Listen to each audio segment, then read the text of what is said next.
राजस्थान में वायुसेना का एक प्लेन क्रैश हुआ है।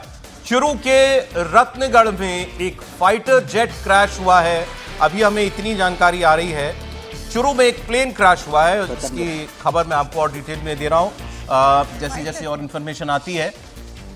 लेकिन एक प्लेन क्रैश की खबर है, फाइटर जेट है, ये भी हमें पता चला है। ये तस्वीरें भी देखिए अब आ चुकी हैं, चुरू के रत्नगढ़ की तस्वीर है। 10-15 किलोमीटर पे है ये फाइटर एक आबादी वाला इलाका तो नहीं है, कम से कम ऐसा तो नहीं दिख रहा है तस्वीरों में। रतनगढ़ कस्बा है, रतनगढ़ कस्बे में ये क्रैश हुआ है।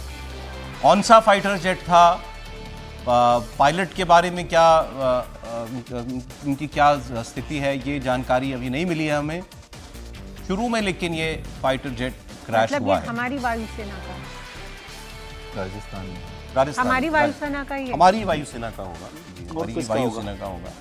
एक्सीडेंट्स होते हैं बेहतर वैसे तो। बिल्कुल, एक्सीडेंट्स जब भी हाई इंटेंसिटी फ्लाइंग होती है या फिर कोई टेक्निकल डिफेक्ट आता है या पायलट एरर भी हो सकता है, तो उन कंडीशंस के अंदर जरूर फाइटर एयरक्राफ्ट क्रैश करते हैं। पर ये इनिशियल न्यूज़ है, अभी तो ये भी नहीं पता कि फाइटर एयरक्राफ्ट कौन सा है, ये भी नहीं पता कि क्या कारण थे, और ये भी नहीं पता कि उसको एग्जैक्ट लोकेशन जहां पे ये गिरा है उसके बेस से कितनी दूर थी।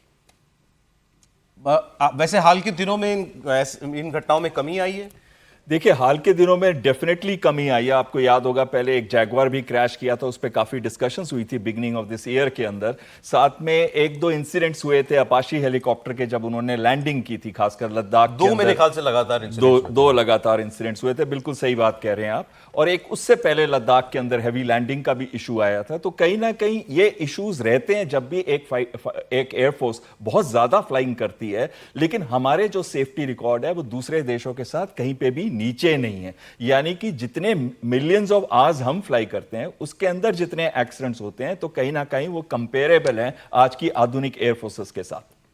पहले शायद मिक्स के ज्यादा होते थे इंसिडेंट्स। मिग 21 जो कि 40 से 50 साल पुराना जहाज था, और क्योंकि वो जहाज बहुत पुराना था, थोड़ा डिफिकल्ट था फ्लाई करने के लिए, डेल्टा प्लेटफॉर्म का था, हाई स्पीड्स पे लैंडिंग होती थी उसकी, तो कहीं ना कहीं वो एक मुश्किल जहाज था। और उसके ऊपर एक्सीडेंट जैसे जैसे वो पुराना होता गया, एक्सीडेंट्स बढ़ते गए। लेकिन अब हमारे पास सिर्फ एक ही ऐसा स्क्वाड्रन मिग 21 का रह गया, बाकी सारे स्क्वाड्रन जो है हमने नंबर प्लेट यानी कि उनको रिटायर कर दिया है। अभी धीरे धीरे हम इसको भी रिटायर कर रहे हैं, जैगवार्स के, मिग 29 के, और साथ साथ में हम मिराज 2000 के भी धीरे धीरे करके रिटायर कर देंगे, क्योंकि ये सब जो है 40 साल के आसपास इनकी एज हो चुकी है।